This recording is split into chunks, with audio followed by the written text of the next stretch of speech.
pin. Let's start it out a little different. It's the Going Over Podcast, episode 177, and let's give some shout-outs. First, I want to give a shout-out to Chris and BB at the Ironborn Strength Gym, the grand opening tomorrow. That's where myself and Ethan Reno get busy and lift those heavy weights. Let's give a shout-out to Jason Mabry at jasonsjosenmore.com for all your online collectibles. Right here, Harrison Shapiro and the staff at the Yuba Sutter Freebirds at freebirds.com, the Foothill Community Church, the Tackle Box, Javier with Lucha Libre Promotion, the Brewers Cabinet in Reno, where we will be this Friday, Hollywood Harv, home of the Hoopsters, AJ with the Bodie Boxing Family in Rio Linda. Shout out to Boss Blacker and to the female vandals behind the old ketchup prank in the women's bathroom at the XL Christian Church. Paul, it's your neighborhood friendly coach, trainer, promoter, and 44-year-old shout out professional wrestler, Zack Primetime Reeb. And once again, I'm joined alongside one of my favorite dance partners and one of my favorite buddies in the game, my podcast partner, the 7-foot wrecking ball, Paul Isadora. Yeah, Paul, had to do that introduction because then I started realizing there's quite a few people that we're involved with, and this thing is just getting bigger and bigger every single time. There we go. There's my introduction. How you doing today on the Aftermath? Oh man, I'm good, man. This is just a reminder that getting old sucks. It's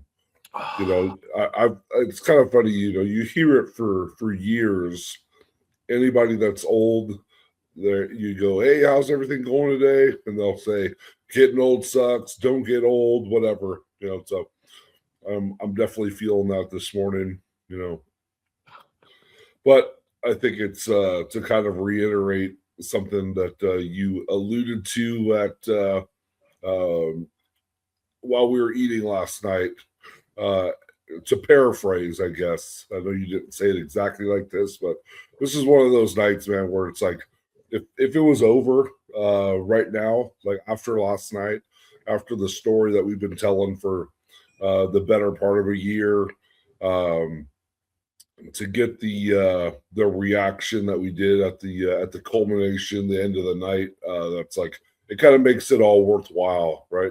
All the things that we kind of go through, and we talk about the sacrifices that we make, not just to be a part of the wrestling business, but the trust that we put in other people to keep us safe and take care of us and things like that. And this has been like that, just the personification of that, trust and belief in the other people and things like that. And we're all on the same page, going in the same direction, trying to accomplish the same goals. It's you say we've got so many people to thank, but it's like, man, it's you look at the people that you're surrounded with, especially after directly after an event, you realize how many people are involved with helping out. I think about like starting that day yesterday with the ring crew and getting in the building and just I don't know, man, I just had a good feeling about the day. Like nothing was bothering me. I just felt like everything was going to get done. And it's like as the guys kind of slowly trickle in to do ring crew, and then I feel like I turn around and the ring is up, and it's just like we had talked about kind of between the two of us how important it is to have that like core group of guys that are that can get the ring crew done. This is in the aftermath of the Avery Styles fiasco, that we talk about ring crew. And you've heard from Ugly about having his core group of guys, and you have too many guys that are in the way. And then we've kind of talked a little bit about the difference between getting the ring set up and people getting in the way and getting the ring broken down and having a lot of people and making it go quicker. So man, it's just one of those days that I wake up and just thankful for, what we're able to do and the business that we're in and the friends that we've made and the relationships that we have with all these different people. It's having people just show up to your show because they want to be there, they want to be a part of something. People asking to be on the card is flattering. You sometimes doubt what you're doing. Are you doing a good job? Would people want to come and work for you? Things like that. But then it's just like the reassurance when you have people reaching out and saying, "Hey, man, I'm trying to get on your card." You realize that you're building something special, and in my position, I feel like I'm surrounding myself with quality people and people that are like-minded and trying to accomplish the same goal as I am. So definitely thankful for that this morning, and just ready to talk wrestling, man. Hey, great night. Shout out to Boss Blacker, and I apologize for not knowing her name, but his wife, man. You talked about the Avery Styles situation. I'm usually there at the end of the night to help with ring crew and get everything set up, and I didn't have to do shit. As a matter of fact, I was in the way. I actually saw I was in the way, and then when I went to grab a couple pieces of wood, everybody kept coming up and saying, "Coach, no, give me that." So shout out to Dash Riprock, man, and his wife, and most importantly, the rest of the crew that was working. But man, I went up to Dash, and he said his name, his shoot name to me, which I don't even remember his shoot name because I don't even call you by your real name, man, and we're friends. I know your name, but I'm like, nah, I remember you, man. And it was great to see him there on the ring apron while Adam was running training and having a conversation with him and just watching him and his wife all the way to the end, just working at the ring crew. She's running around and the guys are going to pull the sides out, and she's like, no, grab the pole. And they were BTW for so long.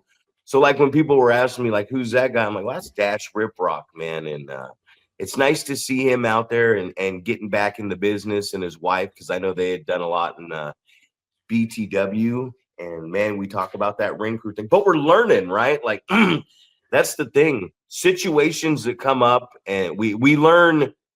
We don't need to air our grievances out online. We can call people and pull people aside or handle it in-house. We see now things like we're getting in the way of ring crew, or it's okay at first. I'm doing ring crew because there's not anybody there to do it, and now there's people running this stuff, man. So when you look outside the ring, because that's one thing I wanted to talk about, is you're talking about like the wrestlers and people wanting to be a part of the show.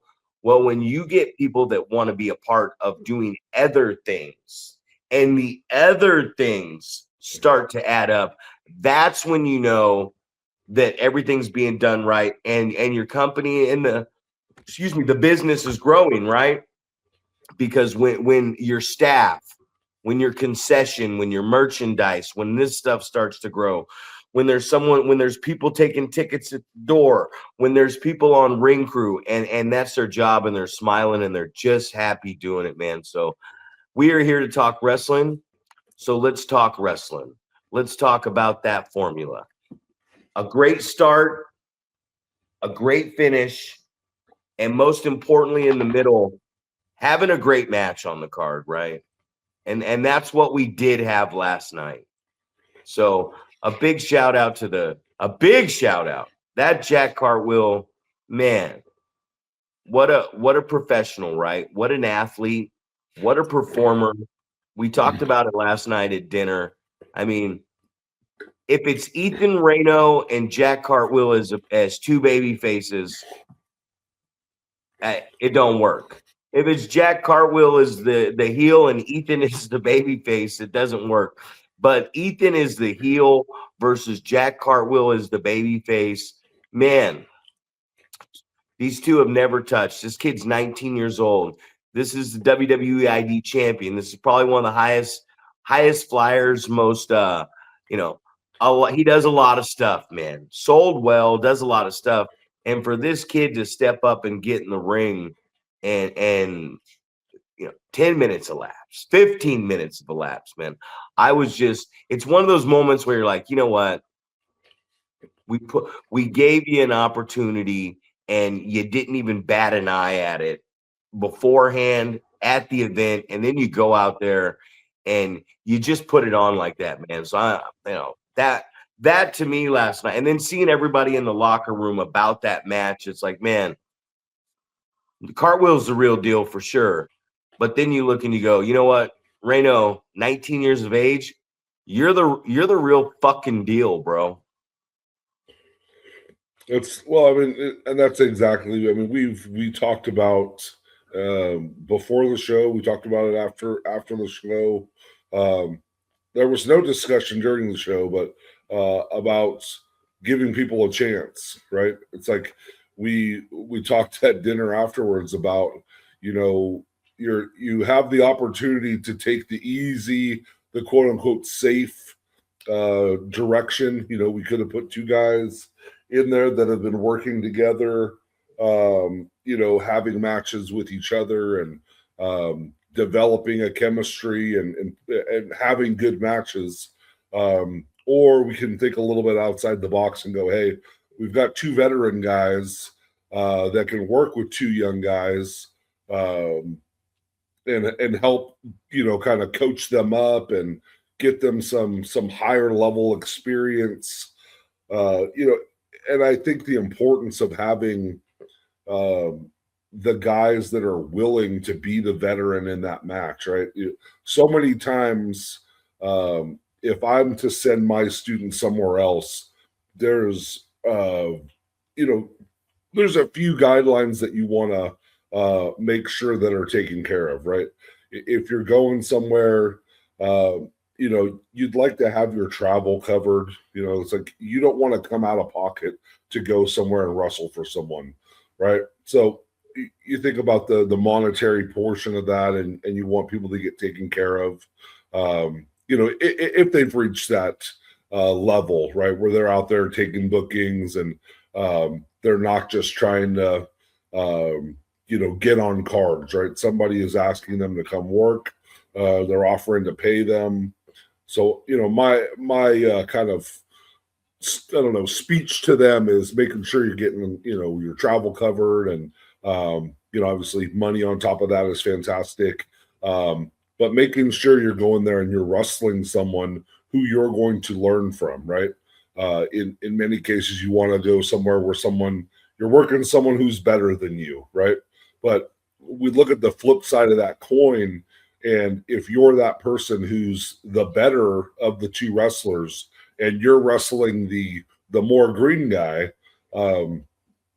there's also that role that you have to play, right? And you have to be, you have to accept that, hey, I'm going to go out there and I'm going to be the leader in this match and I'm going to be the teacher and I'm going to use my experience to help this person get better. And I always feel like in that role, you also get better because now you're having to adapt. You're going, okay, well, how do I show this person how to do things the right way? How do I teach them? So both of those roles are very important, but to have two guys in veteran roles with Drake Frost and Jack Cartwheel be willing to step in there with a couple of our younger guys and help them learn and I feel like both of those guys got a really good lesson last night on, how things are done, how more veteran guys do things. I think it's always important, like thinking about how you talk about the match in the back, how you talk about the match while you're in the ring, how you communicate with each other, giving, sell this, feed up, fire up, whatever, the little things that you're hearing from someone in the ring. And Reno gets to be in there with Sparky and Sparky's always a great source of knowledge and always helpful in the ring when you've got him as your referee. So it's a great combination, and I think last night was one of those nights where it's like all these pieces falling into place and having the right people for the right job, and it was just exciting to watch, And then obviously we're talking about Ethan Reno And he ain't going. the green guy no more. That's not. Well, I'm just saying he's the greener of the guys, but definitely, you think about the opportunities that he's getting, and this is probably just the foundation of where he's going to go, right? He gets to work Jack Cartwheel. Someone sees that match and someone goes, "Fuck, I got to book this kid." And next thing you know, what you want to happen is guys that you train to leave and go do something, right? Go get a job as a pro wrestler somewhere.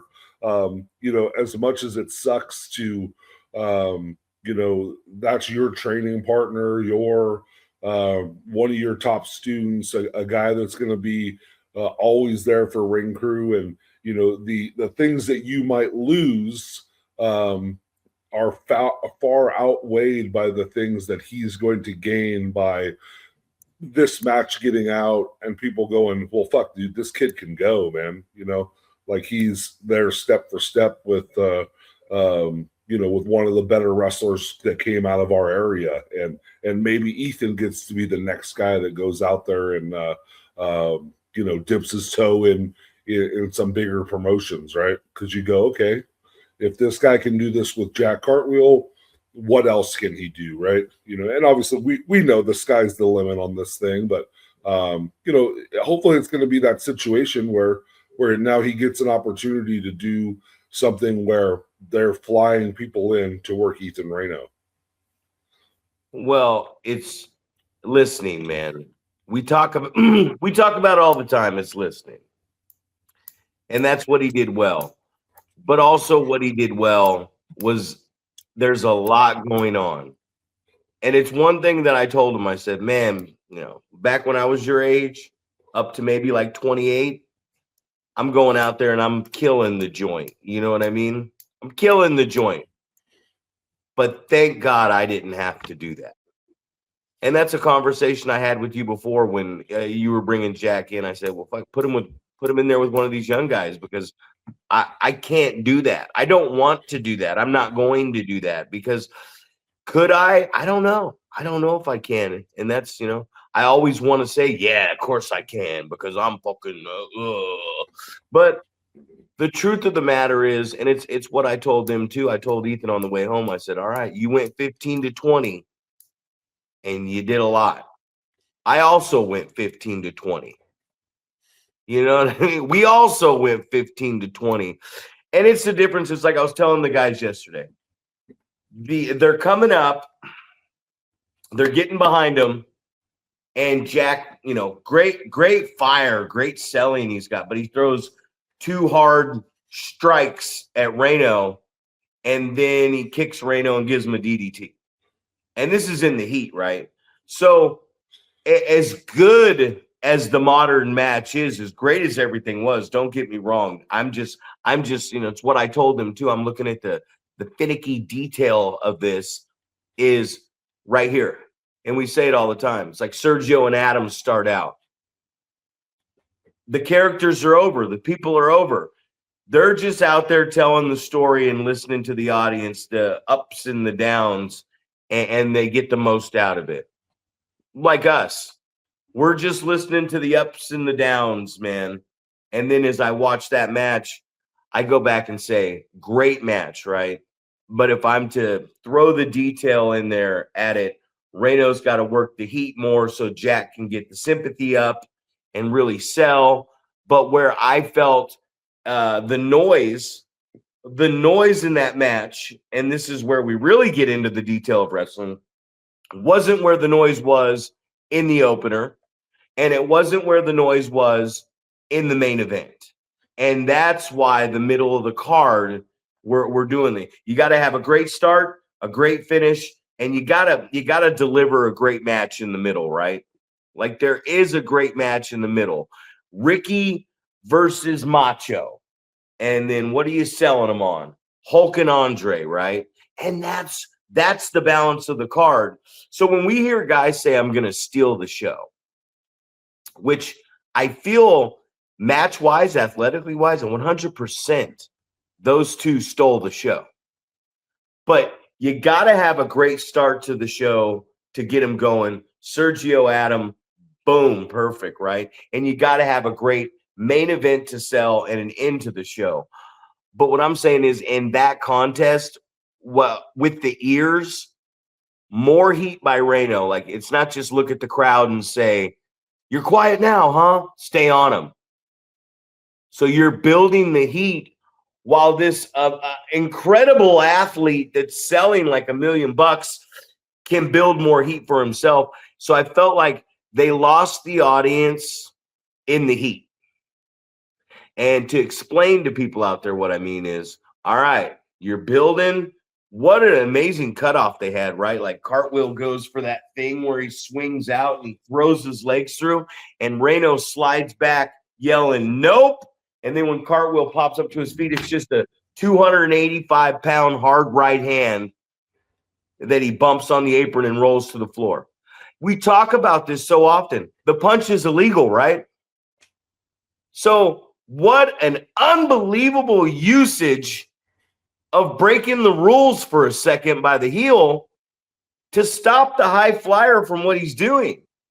Like in a perfect world, if these two work with each other, the dynamic of the heel that can wrestle and the powerhouse, and then Cartwheel's going out there and he doesn't have to. He doesn't have to, we talked about, take that bump on the apron. He doesn't have to round off and backflip over the top rope onto Reno out there, who did a great job of catching him and protecting him. He doesn't have to go that hard. He doesn't have to go 15-20 with this kid he doesn't know who's only 19 years of age. And that is what makes somebody great at the end. Does he get to our age and continue to do that? Absolutely not. You know what I mean? But the fact that he's so young and he's hungry and he's going to these places. I think tonight he's wrestling Illumide at SPW, and it's like, he's going to go hard. It's his home promotion. So a lot of respect for that guy, man. A lot of respect for that kid, because he came out and he was ready to work. It didn't matter the size of the audience. And those are things we talk about, man. We talk about, like, are you going out there and putting it on, whether there's 10 people or 10,000 people? And last night was really good, but it's the ear, man. But that cutoff, it was so simple. But for someone like me watching a cutoff like that, I think I ripped around the curtain right there to you, and I was like, man, what a great cutoff. So a lot of creativity. The only advice I would give, and which I did give, is listen, man, because at the end of the day, it doesn't really matter what you do in the ring, move-wise. We keep saying it. It matters listening to that audience. They're going to tell you when to come up and go down. And there's different, they call it a formula. Everyone has this formulaic thing, but no, just really, really digging into last night. Man, if you can get these kids to understand this right here, and I'm going to say it over and over again, man, the sky's the limit with this new talent, man. I told you last night, and I'll shut the fuck up, but it's nice to know that you're seeing that we're leaving this in good hands. There's some positivity for you. That's it. Well, and that's kind of what we're getting at, right? The whole purpose of the podcast is to try to help. Obviously, it's the majority is we're trying to help the next generation, but it's also the realization is how much we help other guys that are 10 or 5, 10, 15 years in with little tidbits, right?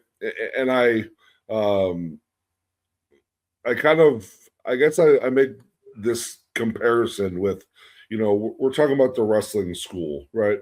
And we have, me, a big guy. I've been around 20 plus years.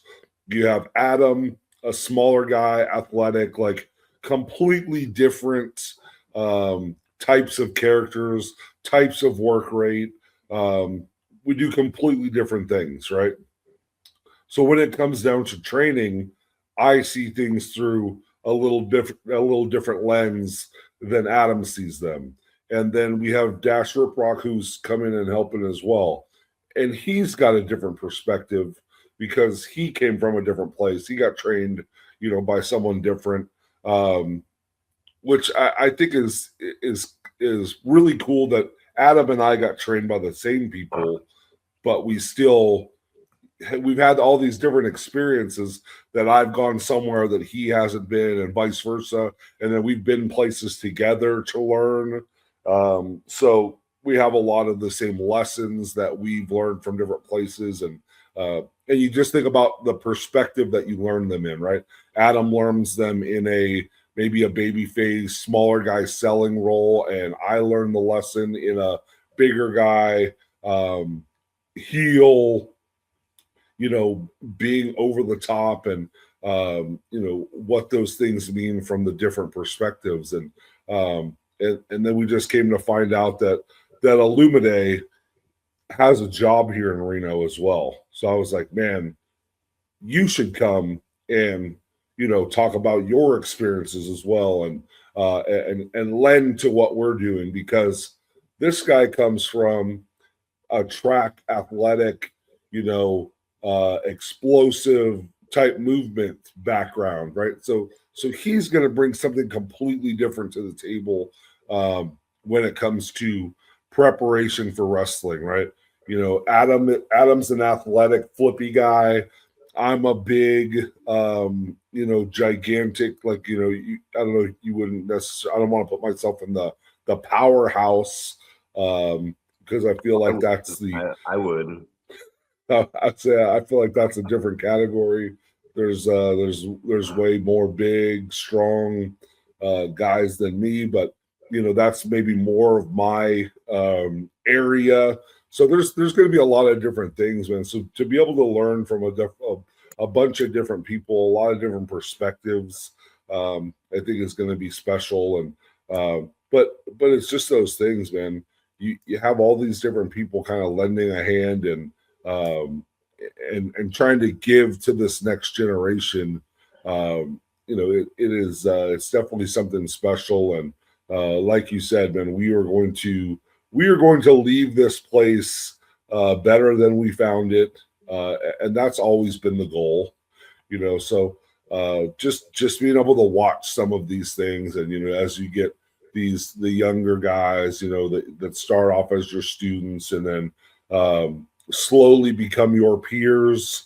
It's exciting to see, right? These are guys that were at one point your student, and you would say they're less than you. They're someone that's learning from you, and then at some point they're in a position where now you guys are peers. You guys are working together. You guys are wrestling each other, and hopefully the main thing is going to be these people are going to outlive us in the wrestling business, and they're going to take what we've taught them and pass it on to the generation after them. And it's just one of those things that we talk about, how we feel comfortable in the stuff that we're passing on is going to get relayed as well. And you said the business is in great hands, and I feel the same way.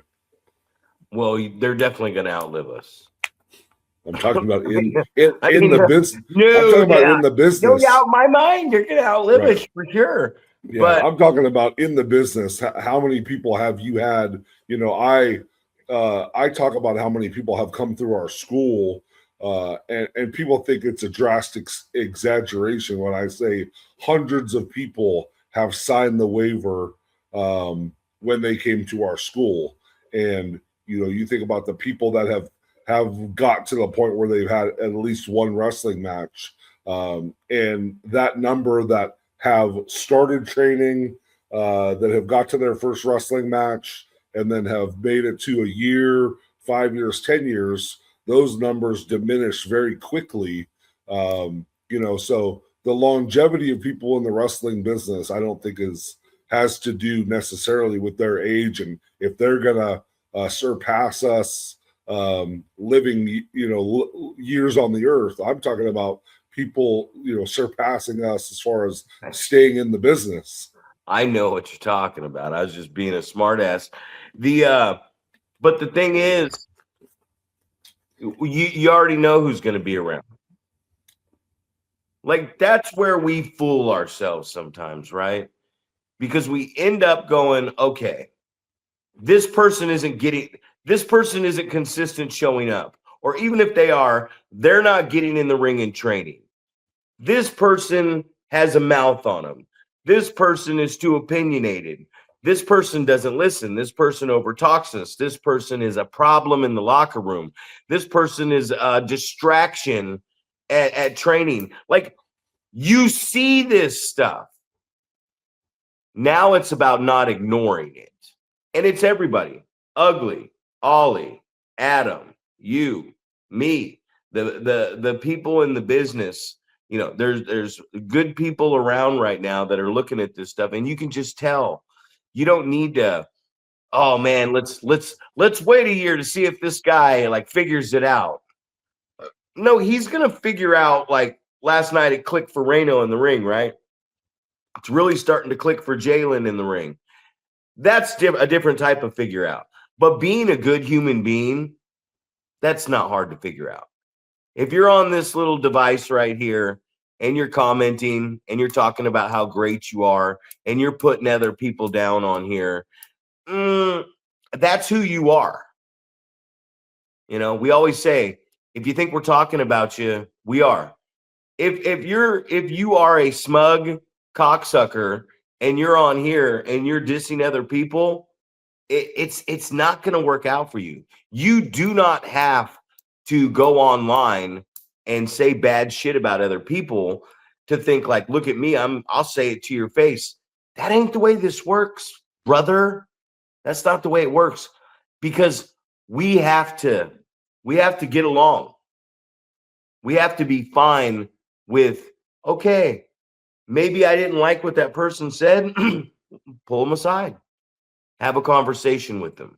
I don't want to talk to anybody. It's like I was telling Michelle last night. I was like, hey, man, I'm a 12-step you on the way home. You know what I mean? It's like, we stopped at free slushies for everybody when we stopped at Boomtown at the gas station, because we walked in and I was just outside just chilling on the bench, and Michelle walked in, and I guess the guy said something like, oh, I was going to take my break. And she said, well, sorry to inconvenience you. You know what I mean? And then Sergio walked out and goes, man, you made that guy feel really bad about himself. And it was like, yeah, I got the slushie for free. And I'm just like, we calm down, guys. Everything's going to be okay. If the food sucks, oh well, we tried a new place. We don't need to blame anybody for why we're at this place. We don't need to complain about the price. Let's just chalk this one up till we tried it. Because somebody else's shit experience, you look at the other people, me, Sergio, you, Larry with that big old chicken. They enjoyed it. And how cool is that guy, right? Like, how cool is it to hang out with Larry, man? I'm just going to go grab, ice is out. I'm just going to go to this little fridge right here and grab me a zero sugar Coke. It's like, the zero sugar Coke in the fountain drink right there is just as cold, maybe even colder. The ice doesn't make it colder. That's a fucking preference, right? And then the ketchup prank, that was my favorite. Hey, you guys usually bring WrestleMania here. Someone did the old ketchup prank, and it was to Larry's wife. Some genius that I admire. I hope it's a young. Obviously, it's in the female bathroom, but that's right out of the Jackass book, man. That's right. That's me. Let's put these ketchup packets under the women's toilet seat, so when they sit down, the impact of the weight pops the ketchup and it goes all over the back of their pants or their calves. That's some funny shit, man. I don't care who you are. Ketchup on the back. I was at the water park one time and there was ketchup on the ground packed like that. And someone stepped on it and just all over their feet, because you're at the water park. You ain't got no shoes or socks on. And just how pissed this person was that they had ketchup. I was going to message you last night and say, send me that picture again. I want to know if it's Hunt's or Heinz. You know what I mean? I want to know what condiment packet was placed under that toilet seat. But, here we go again, just talking about just these great times and learning experiences. And one thing I'm learning too is when they see you for the first time at these shows, man, people look at, we got to get it out of our head that people look at wrestling the same way we do. You know what I mean? Because they do not. They don't care if there's entrance music. Their idea of the presentation and what pro wrestling is a complete 180 of what we think. So for me, this last month and all these paid shows at the churches and the basketball place and everywhere else, the parks with the mariachi bands and stuff like that. It's like, give him a good guy, give him a bad guy. Nobody really gives a shit about a storyline. That's why we are taking our money and paying for these venues so that we can present wrestling our way. And if we get an opportunity to present what we do in a different environment the way we want it to, then great, man. Great, because then we can show them what we really do. But until then, we're just showing up, setting up a ring, and giving them a couple matches. They could give a fuck less if it's a title match.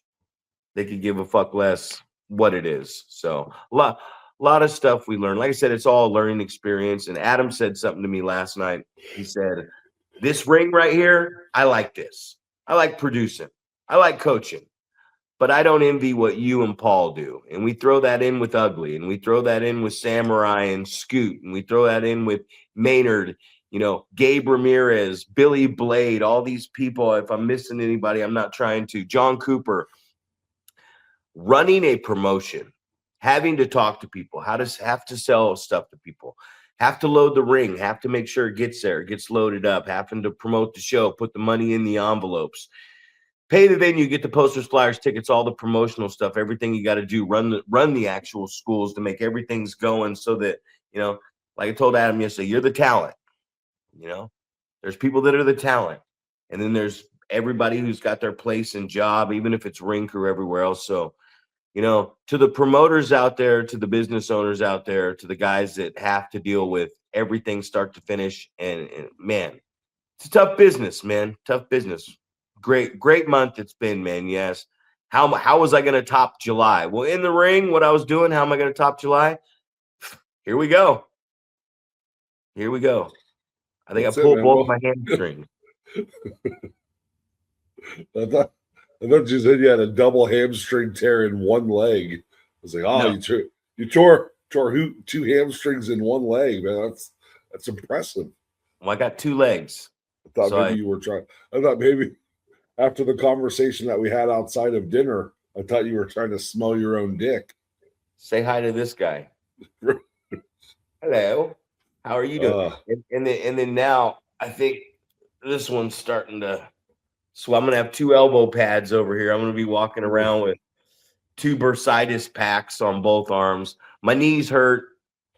My body hurts. And today, doing this, I got to head over to the building, train a young man from like 10 to 11. Then I got to run. Then it runs from 11 to 1:30. And then we take get ready. And then Sunday night slam.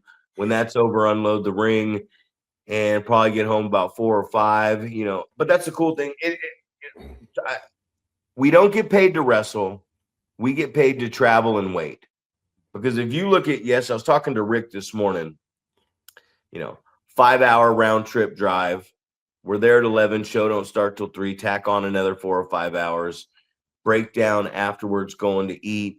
So you're talking about, with the show going on for 2.5, 3 hours. So you're talking about a 14, 15-hour day. And for us, we only were out there for 15 minutes, right? So it's like the opposite of working a 12-hour day and having a 15-minute break. It's like, you know what I mean? We have a 15-hour day with where we only have to work for 15 minutes, and then we have like this drive time to work, drive time home, and then we get like a 9-10 hour lunch with our best friends. So it's pretty cool, man. But it's the travel's worse than the wrestling, man, because that if we end that night last night and I can just go right around the corner to my house and take a hot shower and relax, maybe I'm not in as much pain. But then you got to stuff in the cars and you got to drive, and a lot of stops because people's legs are cramping and shit. So you're hitting every rest area. So like I Tommy Dreamer said it, and it couldn't be said any better. And I live by the motto now. We do not get paid to wrestle. We get paid to travel and wait. And that's what this business is. And if you're cool with that, in that wait time, go hit the gym. Make sure you're eating right. We definitely didn't eat right last night, but yeah, just we gotta try out all the food establishments right around the area. See which one is the spot, man. We've wore out the Blind Onion. We still can't find the great Mexican place that we went to one time.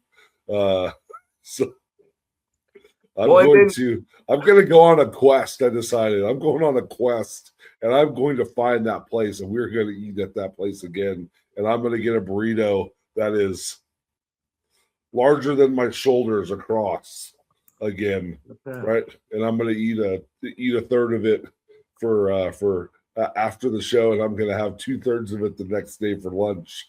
So I will when I see it. I will find that place. What's fucked up? You don't like Chinese food, but I love Chinese food. And then Jalen doesn't like Mexican food, but everybody else loves Mexican food. So yesterday we were doing the alternative, right? We were like, all right, let's go to the chicken spot that Jalen found. And then we get to the chicken spot, and then Jalen's like, oh, my headlight's out. I'm out of here. So you don't even eat at the damn chicken spot. And now we're all at the chicken spot.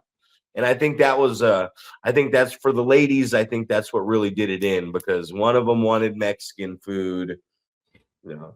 I'm a Chinese connoisseur, but you are 100% against that. I remember when your daughters pulled up and you're like, where are you guys going? Like, going to get some sushi. And you were like, ugh. Yeah. I'm like, Chinese, Paul? And you're like, absolutely not. I was like, fuck it. Like, you and Jalen were funny yesterday, because I was like, oh shit, it's like chopsticks. And I'm like, everybody else was like, yeah, we love Chinese food. I'm like, Chinese food, Paul? And you're like, nope, definitely not for me.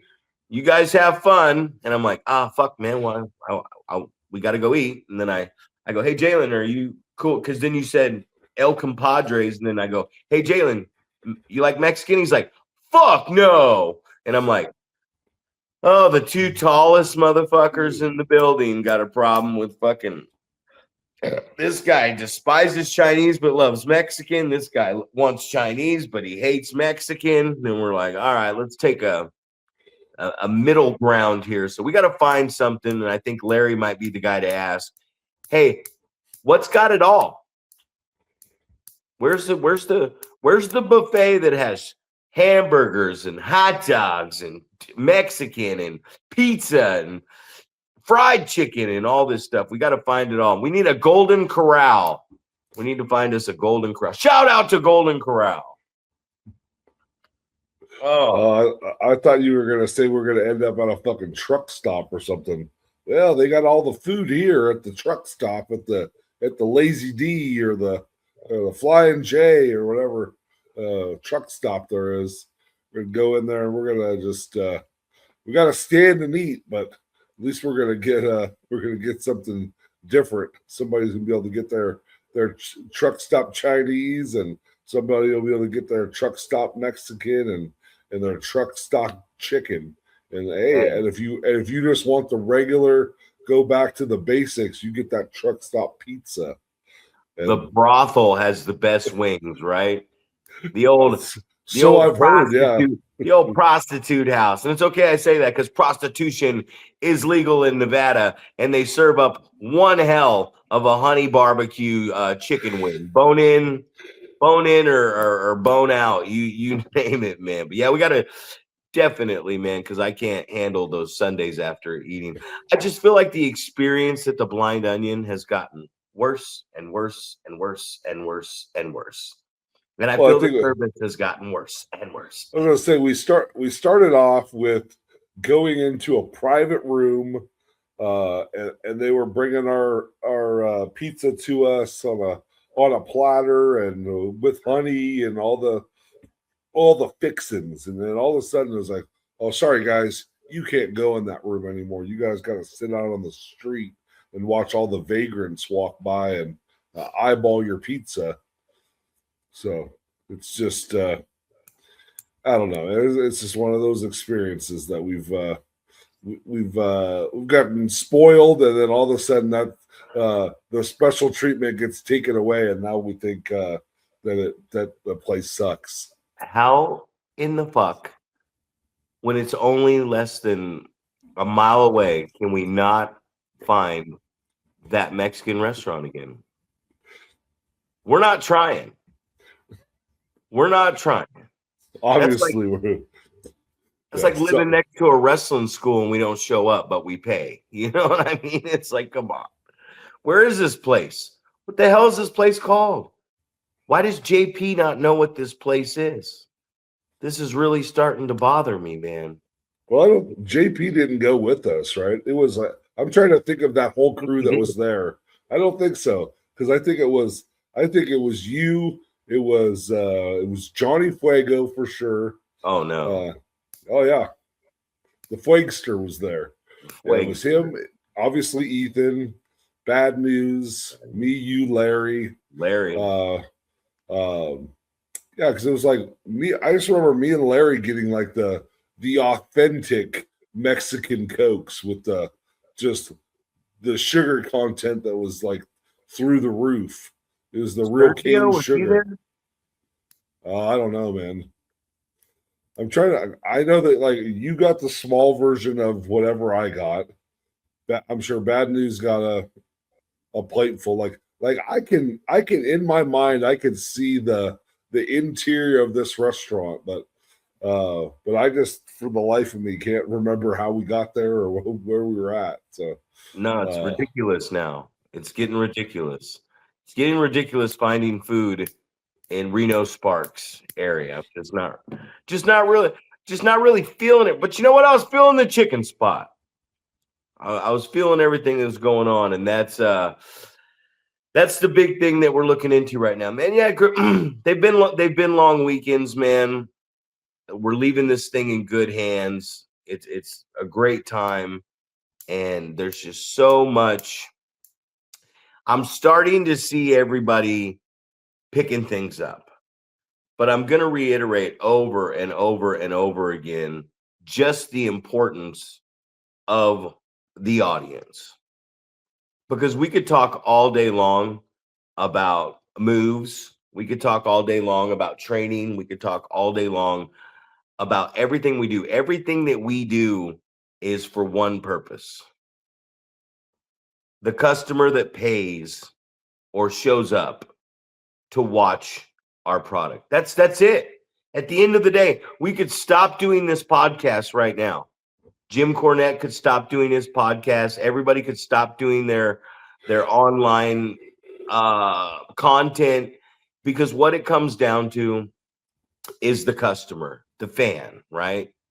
So at the end of the day, we could say whatever we want, and we can coach you however we want. If you are not having, I'm going to continue to do that. This is going to be my new t-shirt right here for the Going Over podcast right here.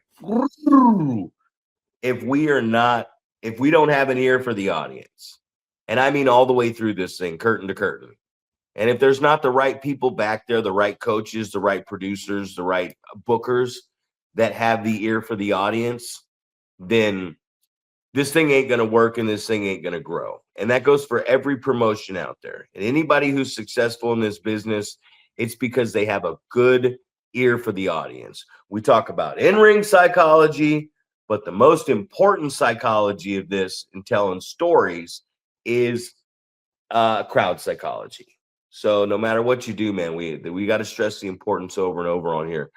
If you're not working that audience, or you think that's secondary, even secondary, if you think it's past secondary, you got a problem. But if you think working the audience isn't the main priority to professional wrestling, I don't know what to tell you, man, at that point.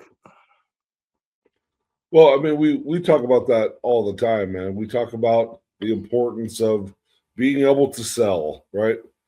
Being able to help this guy that is that's kicking your ass. Make sure the audience knows this person's kicking your ass, right? It's like, I guess it's not going to be selfishly, but I'm just thinking about last night and how in my mind I was wrestling blind, right? Because we put over the fact that you were escaping getting out of my grasp by deep eye gouge, right? And I was just like, at one point I was like, oh man, I'm completely overdoing this. Like, how long can I possibly sell my eyes? And as I'm thinking about the match afterwards, I'm like, I was selling my eyes the entire match, right? Because it was like the deep eye gouge early in the match, the cutoff, another eye gouge, right? Yeah, so it was just like selling that point and just like constantly like, like I think for the most part, it's like you choose these things, and obviously this wasn't. I don't think this had anything to do. I didn't have put any thought into it, but it's like after the fact, I'm thinking about everyone at some point has got poked in the eye or poked himself in the eye or whatever, got something in their eye, and you're just like constantly like trying to get your vision back. Like, it's still blurry. I remember countless times that happening in a basketball game where you get accidentally poked in the eye. Someone's reaching for the ball or whatever, and boom, hits you in the face. And it always seems to be they hit you just the right spot, right? Like the human body is supposed to close your eyes when something comes in close proximity, but somehow you can't react quick enough and someone hits you in the fucking eyeball, and it's just something that you're like, your eyes are watering, you can't see, you're trying to clear your vision. And as much as I thought I'm overdoing this, I'm like, it actually does make perfect sense, because the times I've got poked in the eye, it takes you several minutes, if not a longer time to clear that, to get that. But you're also fighting at the same time. It's like, so now you're not getting the opportunity to clear that in your eyes. So it's like, just, I don't know. I'm just thinking about we talk about offensive selling. I mentioned it in a couple of the different matches last night as we're standing backstage watching, and the importance of that stuff. And I think it gets overlooked so much that we don't at least register something that happened to us prior in the match, whether it's getting hit in the throat or somebody hits you in the face, the eyes, kicks your leg out, whatever, that we're not kind of going back to it and at least like, bend in the knee, like elbow, whatever it is, the wrist right here on the wrist, where it's bent over a metal turnbuckle, exposed metal turnbuckle. Just all the different things like that, man, and just telling that story where the fans never forget that this happened. This guy got poked in the eye. This guy, hand got destroyed, or the guy's been working my leg. Whatever it is, going back to the story and keeping it fresh in the fans' mind, so they go, okay, hopefully he can stand back up on that bad leg, or whatever it is. Telling that story to the audience. Well, that you know, Sparky wasn't directly in my way. That's what I was telling him. You needed to be right in my way. So I should have jumped, like Adam said, and you should have caught me and then Yeah. put me through. But I think not think the the story we told here as we're older completely destroyed the story we tried to tell, or the lack of story we tried to tell 15 years ago on that match. I feel we definitely redeemed ourselves. And most importantly, it's like there wasn't, it was all believable stuff that somebody can identify with. That's what Rick was saying too when I was going over it. It's like these things, you're blind. I told him, I said, thank God I had such a big guy that was willing to sell accordingly for me. You know what I mean? Like you got it. You were selling, and we talk about other big guys that just don't understand. You're the baby face, and I'm the heel, but the size difference between us is crazy. And then I said, man, Paul didn't hurt me or anything, but he's just a big motherfucker. Like, you don't realize that when you're going out there. It's like, I'm not locking. I was in the locker room doing stuff like this. And I looked over. I think I looked over. I was like, why am I doing that? I'm not going to do that. Why am I making that motion? I'm not going to do anything like that with this guy. I'm not going to wrestle this guy. It's as much as I said that. Yeah, it's a wrestling match. You're in trouble now. It's like, no, it doesn't matter if it was a wrestling match. I'm not. My wrestling prowess isn't going to matter in this situation. And I think too, like, I left that building with quite a bit of you. And what do I mean by quite a bit of you is you kept coming back and choking me. And I think I drank about a gallon of your snot and your sweat and your spit. And it took me to about the third time that you came back to realize that it's okay for me to put my arm and shield my own mouth.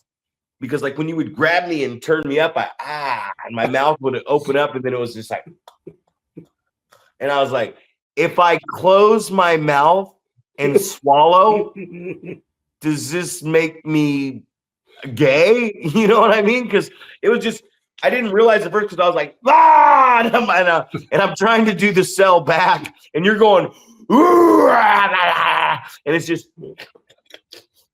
And I forgot, I think it was Jalen Love. He's like, oh man, I was sitting back watching that.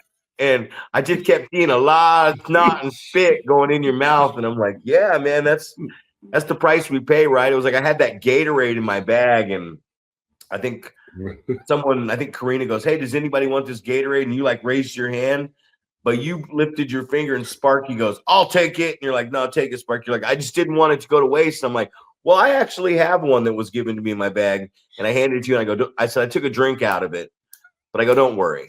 Like it fucking matters. I drank about a fucking 32-ounce fountain drink of your spit and saliva, and that's it, man. We're blood brothers now, because of that. But that's the game, man. That's what we do. And I thought it was great. I was looking at the pictures last night of it, and I'm like, man, what a crazy finish, right? The fans got what they want. You put me through the table, but you got DQ'd.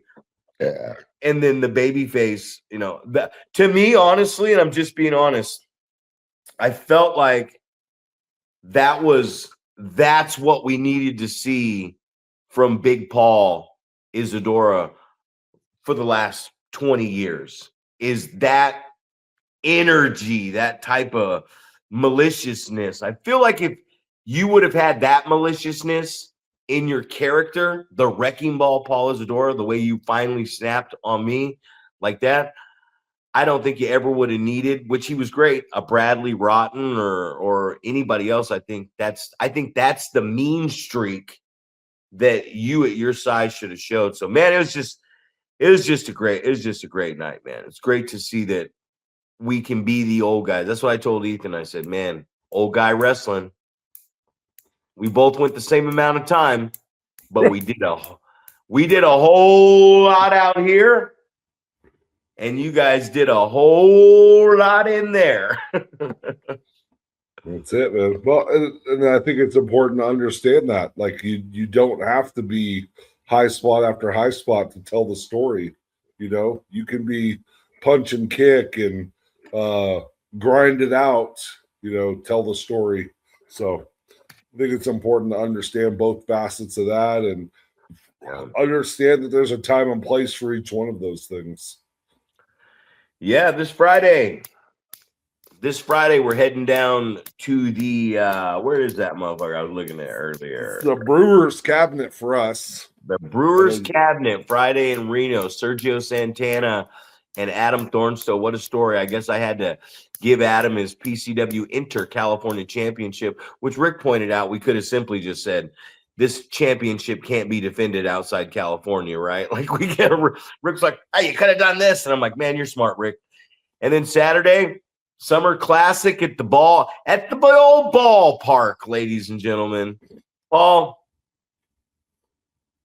we need these guys to hit that subscribe button.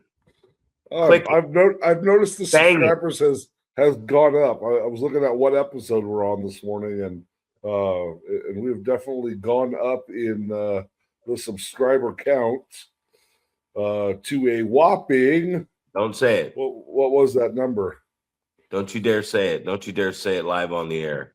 All right. Well, we lost all of our subscribers because we did. We went from all 330 or whatever. Yeah. So that's dedication. We started all over. Episode 177. Hey guys, for Zach Primetime Reeb, Paul, you got anything else in closing? You said it all, man. You said the Brewers Cabinet coming up on Friday. Summer Classic. Everybody out there, great job. And most importantly,